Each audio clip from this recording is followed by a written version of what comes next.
the Essenes embodied Jesus Christ. The story of Jesus most likely began around 100 years before the story begins, with his birth at the beginning of the Common Era. The first written version of the story is the Gospel of Mark that dates from 70 Common Era, about 40 years after the story says Jesus died.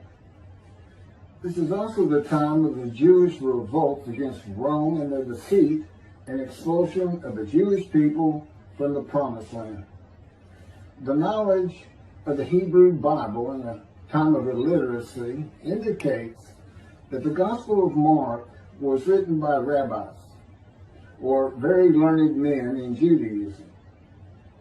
Men who decided they needed to write down this story that had been circulating by word of mouth and storytelling for as many as 170 years, beginning with the founder of the Judaism sect of the Essenes, the prolific writers of the Dead Sea Scrolls, to make money.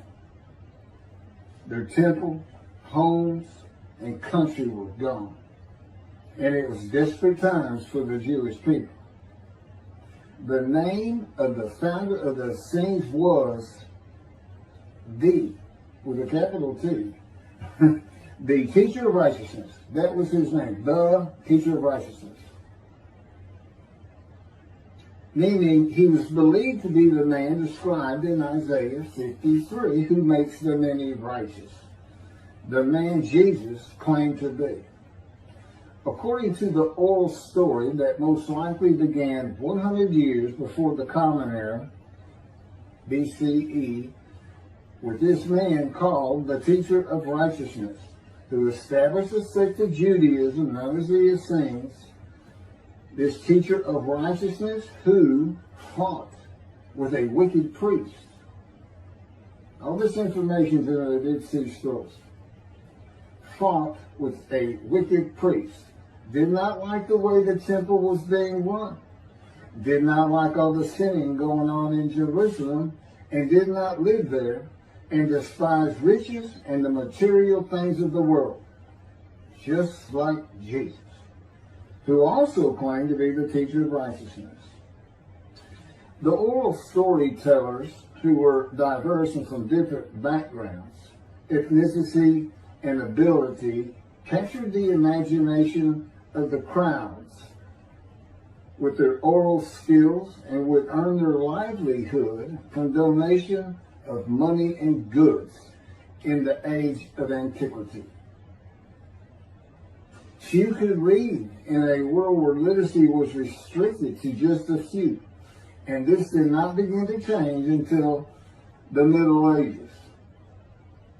While the earliest forms of written communication date back to about 3,500 to 3000 BCE, literacy remained for centuries a very restricted ability closely associated with the exercise of power.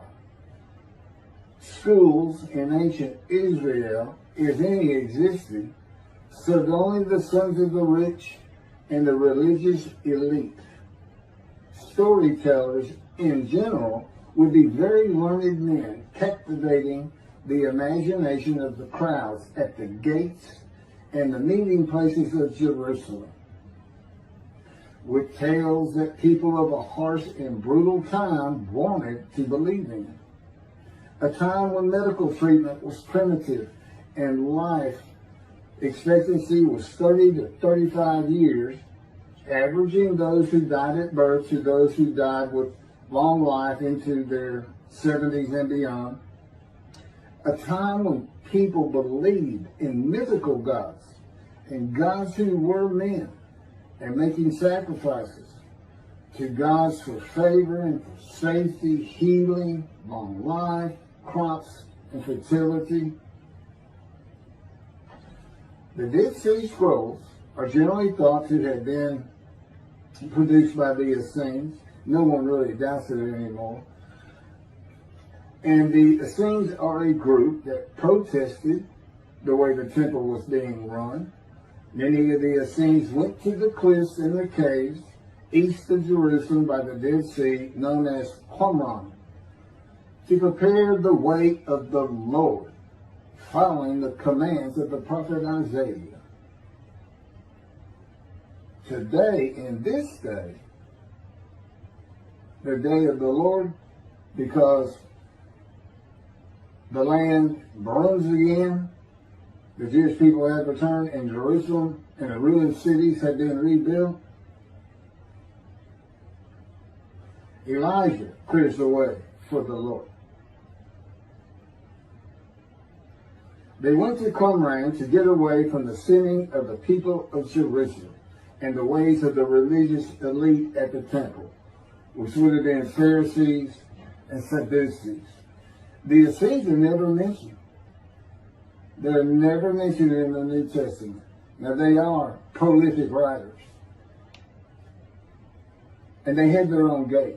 They had their own gate throughout the life of Jesus and for 40 more years until Jerusalem was destroyed. And that in 70 Common Era, when everything was being destroyed, that's when they put those scrolls deep into pottery, big pottery, and buried them. That's what kept them from disintegrating into dust. And if you ever look it up, I mean, when I say prolific, there must have been many people, they were copyists. But they also did, well, I won't get to it. They made commentary on the scrolls. One of the first leaders of the Qumran community, again, was the teacher of righteousness, identified in the Damascus document and the Habakkuk Pesher. A Pesher is a type of commentary in Hebrew. In the Pesher literature, the teacher of righteousness is presented as a founding figure who directly clashed with an opponent called the wicked priest. Of course, we all know what Jesus went through with the religious elite, Sadducees, Pharisees, and the high priest. This was the wicked priest in his day, 100 years before the birth of Jesus. The man described in Isaiah 53 is often referred to the teacher because of verse 11, where God says, verse 11 of chapter 53 of Isaiah, where God says, "My righteous servant makes the many righteous." The teacher of righteousness and his followers left a library of information on his teachings, himself, and Scripture, and would seem to be the first of many men to claim or to be claimed by others that the man described in Isaiah 53. Jesus is not even the last. No, he's not, but I mean, he's not even the last. The Hebrew noun pesher is found in the Hebrew of the Qumran scrolls in the sense of meaning, explanation, interpretation. It is similar to a midrash in the Talmud. Various biblical texts were deemed prophetic and were subjected to pesher interpretation even when appearing in non-prophetic literary context. The copy of the pesher of Isaiah dates to the beginning of the 1st century Common Era. The pesher of Habakkuk attributes this technique to the founder of the community, the teacher of righteousness. In other words, this pesher is written during Jesus' life. And they had their own gate, the gate of the Essenes. The Qumran sect, like the broader Jewish movement from which it sprang, took a critical view of the established orthodoxy of its time, believing Israel to be under divine judgment, regarding itself as the true remnant of Israel and awaiting its imminent vindication. At the, quote, end of days. At the end of days, evil would cease, the wicked would be destroyed, and the righteous would live under a divine blessing. This is not unlike the teachings in Judaism today of a redemption, restoration, and exaltation of the Jewish people by the world of Gentiles, the nations, with peace throughout the world when the Anointed One comes. The Anointed One means Moshiach. The New Testament will say Messiah, but it just means anointed to do a task for God. And that would be from chapter 11, verses 1 and 2 of Isaiah. And the man is described in Isaiah 53 according to the sages and rabbis of the time. He's known as the leper stone. And that's because it's a man suffering familiar with disease, sickness that will bring you to grief and be exposed to death. Today we would say cancer. And he makes the many righteous by his knowledge. That's in Isaiah 53. By his knowledge. Not by his death, not by his crucifixion. Nobody dies. Exposure to death is not death. Jesus died. He was never exposed to death. He didn't get near it, that it did not happen.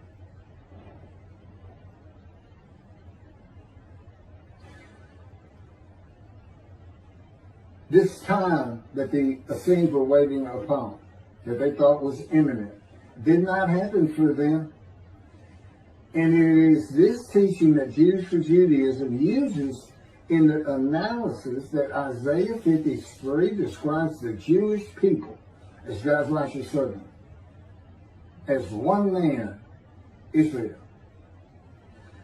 The persecution of the Essenes and their leader, the teacher of righteousness, probably elicited the sect's apocalyptic visions. These included the overthrow of the wicked priest. Jesus pointed an accusing finger at the high priest and told him, "You shall see me return." Oh, it sounds threatening to me.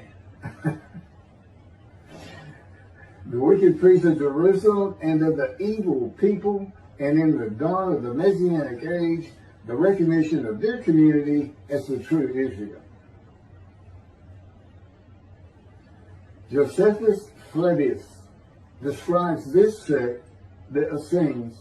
This is a man living at the time. People wrote back then, but you can't find anything written by Jesus or about Jesus until after the destruction of the temple.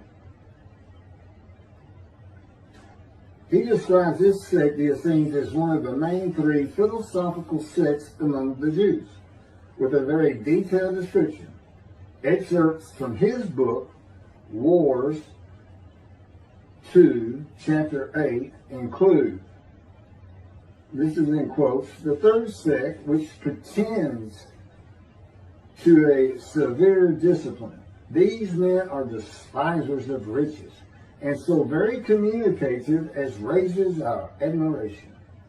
And as for their piety towards God, it is very extraordinary. You would think that Jesus would have been in this thing. He fit right in. But again, we never hear a single word about these prolific writers. The other two philosophical sects were the Pharisees and the Sadducees. In the New Testament, the Essenes are never mentioned, as I said. All the stories of Jesus and his clashes with the religious elite of Jerusalem in the New Testament are with the Pharisees and the Sadducees. According to this same Josephus, the name of the gate in the southern wall of Jerusalem at Mount Zion was called the Essenes Gate. Everything about the Essenes says Jesus would have been one.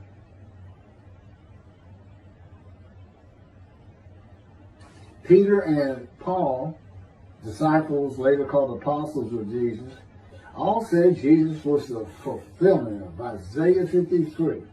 and the teacher of righteousness. All of Christianity does today. The Essenes, again, were writers and copyists and had their own gate in the southern wall of Jerusalem. The founding leader claimed to be the righteous servant, so did Jesus. It is impossible to believe that the Essenes had not heard of Jesus. It is impossible to believe they would not have gone to Jesus to question him and verify the stories around him and his claim of being God's righteous servant and right about him. Because they believed that their founder was the Moshiach and that the end times were coming. Moshiach, anointed one, described in Isaiah 53. They were great followers of the things Isaiah had to say, and there's a picture written on it during the life of Jesus. It's impossible to believe it.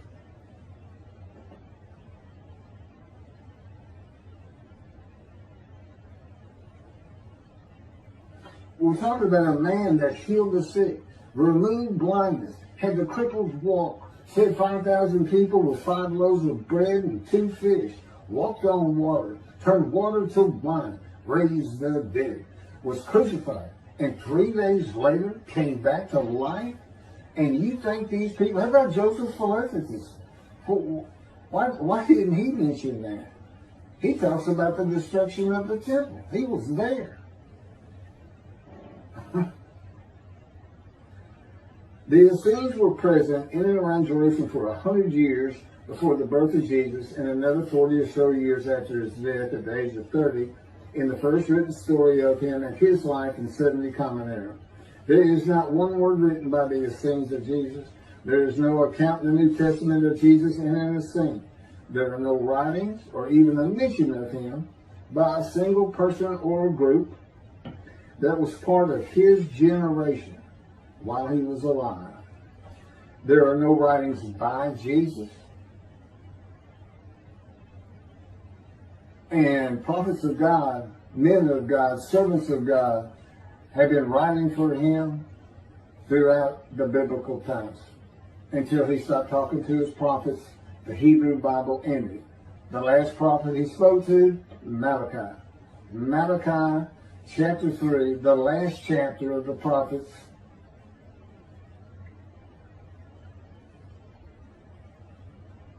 writes for God the prophetic announcement that he will return. He's going to come back. I've already talked about the 5 prophecies of Jesus of when he will return, and every single one of them was false. He didn't return to his generation, sons of those who pierced him with the spear on the cross. He says in the Revelation on the first page, verse 7, those who pierced me with the spear shall see me return. I'm coming back quickly.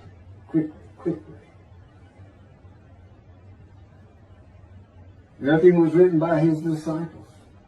There are no writings by Herod or Pilate or any Roman newspaper, poem, or book of this man who healed the multitudes, fed the poor, walked on water, raised the dead, turned water to wine, was crucified and rose from the dead to human life, and then rose to heaven. That's where he's supposed to be returning from.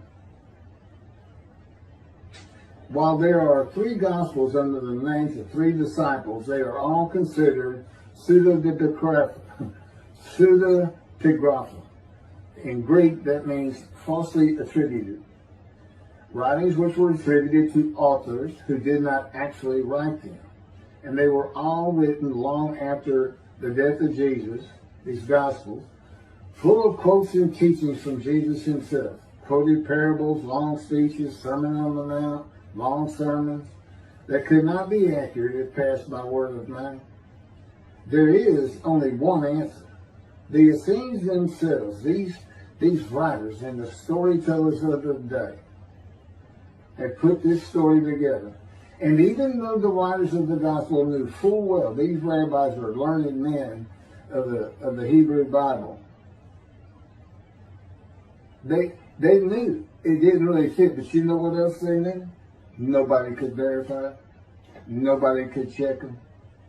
Nobody could check them. Now, I just did a video on the deceptions, the deceptive, it covers just Matthew. And there's 3 different stories of him and deceits in every one of them that you can go look up now. You can verify these things that I'm saying. I'm quoting them. I give the chapters, the books they come from. You can see Jesus chains, Zechariah, verses 9 and 10, the verses, from riding an ass into Jerusalem and being crucified, as Jesus said all the prophets said of him, to what the prophet actually said. You can go look at it. He said he's going to go and defeat Rome, defeat the enemy in Rome, which in Jesus' time in Jerusalem, and be king of the world, which at the time would have been the nations of the Middle East. And he would tell them all to surrender. That's actually, that's part of the verse itself, verse 10. And he would defeat the enemy and have the nations surrender and be king from sea to sea, lands into ocean. I mean, you can't get more deceitful than that. You can't lie greater than that. You're manipulating Scripture, God's holy word, manipulating it, deleting a verse 10, telling your disciples, tell everybody these things. That's why he's telling them. Tell everybody these things. I'm going in. They're going to kill me. Okay. That's what the prophets say. Don't forget. And that's what he's doing.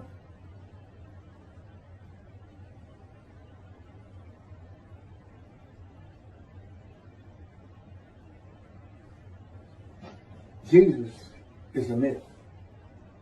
So look at that. So look at what a myth is. Believe me, it covers the New Testament.